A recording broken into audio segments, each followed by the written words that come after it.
On today's Therapy Thursday, I want to talk about recognizing the battle that you're fighting or who you're fighting that battle with. So, what prompted this conversation is I was talking to someone one day and she was talking about how, oh, her husband knows that she's not going to take some form of crap from him. If he does that, she's going to da da da da da da.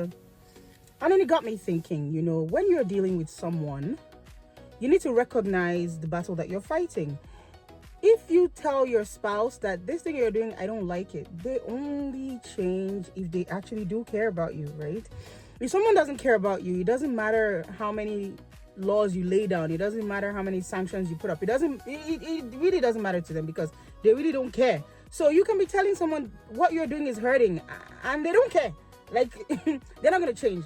What I'm trying to say is, if you're dealing with someone, a spouse, a friend, a relationship, courtship, whatever, and you keep telling them this thing you're doing is hurting, or I don't like this thing that you're doing, and they keep doing it, it means they don't care.